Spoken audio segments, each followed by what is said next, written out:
हज़रत बिलाल हबशी रजी अल्लाह अन्हु इस्लाम की तारीख का वो नाम जिसकी अजान की आवाज आज भी मुसलमानों के दिलों में जिंदा है। लेकिन क्या आप जानते हैं कि बिलाल रजी अल्लाह अन्हु कभी मक्का के एक गुलाम थे, एक ऐसा गुलाम जिसे लोग इंसान भी नहीं समझते थे। हजरत बिलाल हबशा यानी आज के इथोपिया के इलाके में पैदा हुए। उनकी वालदा का नाम हमामा था, वो भी गुलाम थी, इसीलिए बिलाल भी बचपन से गुलामी की जंजीरों में जकड़े हुए थे। उनका रंग स्याह था और अरब के जालिम लोग इसी वजह से उन्हें हकीर समझते थे।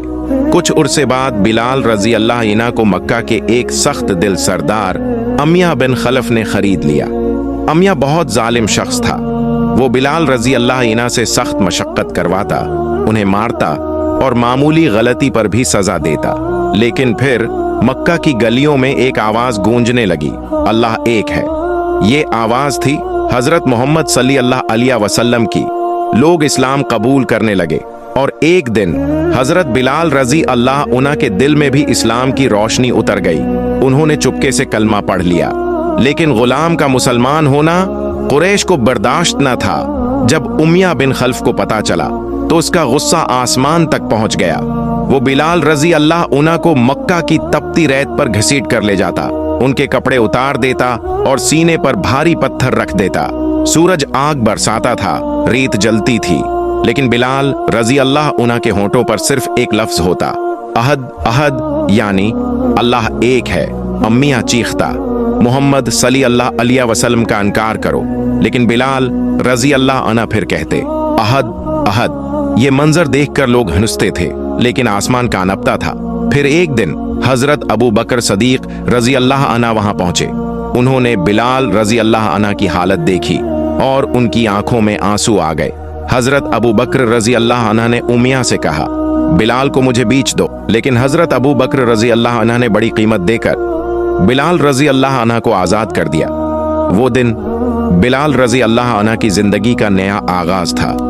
अब वो गुलाम नहीं रहे थे, अब वो इस्लाम के सिपाही थे। हजरत मोहम्मद सल्लल्लाहु अलैहि वसल्लम बिलाल रजी अल्लाह अन्हु से बहुत मोहब्बत करते थे।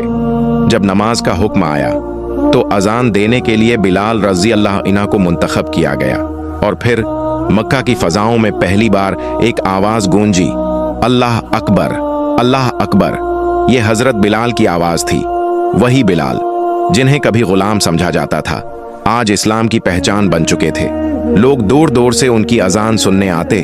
फिर वक्त गुजरता गया और इस्लाम पूरे अरब में फैलने लगा। लेकिन एक दिन वो लम्हा आया जिसने बिलाल रजी अल्लाह अन्हु का दिल तोड़ दिया। हजरत मोहम्मद सल्लल्लाहु अलैहि वसल्लम इस दुनिया से पर्दा फरमा गए। बिलाल रजी अल्लाह अन्हु ये सदमा बर्दाश्त न कर सके। जब भी अजान देते और अशहदु मुहम्मदन रसूलुल्लाह कहते तो रोने लगते। उनकी आवाज भर जाती और सहाबा रजी अल्लाह अन्हुम भी रो पड़ते। आखिरकार बिलाल रजी अल्लाह अन्हु ने मदीना छोड़ दिया, क्योंकि हर गली उन्हें नबी सल्लल्लाहु अलैहि वसल्लम की याद दिलाती थी। कई साल बाद एक मर्तबा हजरत बिलाल रजी अल्लाह अन्हु दोबारा मदीना आए। लोगों ने उनसे अजान देने की दरख्वास्त की। बिलाल रजी अल्लाह अन्हु ने अजान शुरू की, अल्लाह अकबर, अल्लाह अकबर। पूरा मदीना रो पड़ा। लोगों को ऐसा लगा जैसे नबी सल्लल्लाहु अलैहि वसल्लम का जमाना वापस आ गया हो। हजरत बिलाल हबशी रजी अल्लाह अन्हु ने हमें यह सिखाया कि इस्लाम में इज्जत रंग या नस्ल से नहीं बल्कि ईमान से मिलती है। वो गुलाम थे, लेकिन अल्लाह ने उन्हें इस्लाम का सतारा बना दिया। रजी अल्लाह अन्हु।